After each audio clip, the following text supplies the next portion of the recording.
રાજકોટમાં જ્યાં વધુ એક ગેમ ઝોનમાં આગ ભભૂકી ઉઠી। રાજકોટના ફન બ્લાસ્ટમાં આગ લાગી। આગ લાગતા લોકોમાં અફરાતફરીનો માહોલ સર્જાયો।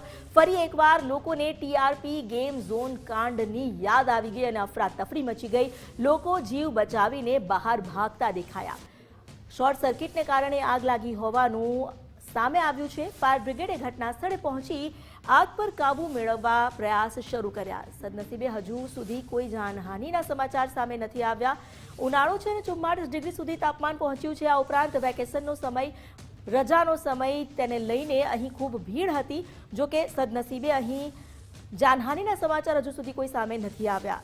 વધુ એક ગેમ ઝોનમાં આગ ભભૂકી ઉઠતા જોકે હવે સવાલ ઉઠી રહ્યા છે કે શું આ ગેમ ઝોનમાં પણ ફાયરને લઈને જે એનઓસી છે કે જે તકેદારીના પગલાં છે તે લેવામાં આવ્યા હતા કે કેમ। અમારી સાથે જોડાયા છે સંવાદદાતા ગૌતમ ભેડા, તેમની સાથે વાત કરીએ। ગૌતમ, વધુ એક ગેમ ઝોન જ્યાં આગ ભભૂકી ઉઠી, આ ફન બ્લાસ્ટમાં જે આગ લાગી છે આ તે સમયે ત્યાં કેટલા લોકો હાજર હતા, શું સ્થિતિ છે?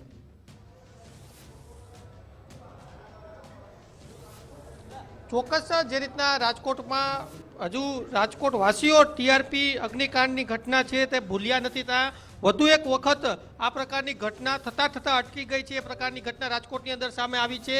રાજકોટની અંદર જે ટીઆરપીની જેમ જ અન્ય એક ફન બ્લાસ્ટ નામનું જે ગેમ ઝોન આવેલું છે ત્યાં જે આગની ઘટના છે તે સામે આવી હતી। સદનસીબે કોઈ જાનહાનિ નથી થઈ અને સાથોસાથ જે લોકો અંદર હતા તેમને પણ બચાવી લેવામાં આવ્યા છે। પરંતુ સવાલ એ છે કે જે રાજકોટની અંદર જે પણ આ પ્રકારના ગેમ ઝોન ધમધમે છે ત્યાં પૂરતા જે નિયમો છે તેનું પાલન કરવામાં આવે છે કે કેમ, અને સાથે સાથે જે ફાયર એનઓસી હોય, જે અન્ય સર્ટિફિકેટ હોય મહાનગરપાલિકાના તે લેવામાં આવે છે કે કેમ, તેને લઈને સવાલો છે તે ઊભા થઈ રહ્યા છે।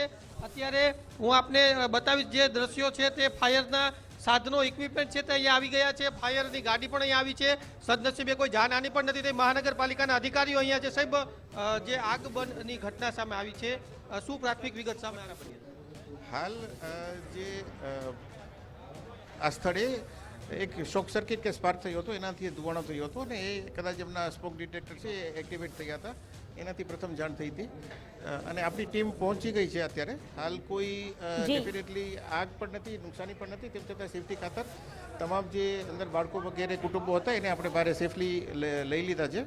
હાલ કોઈ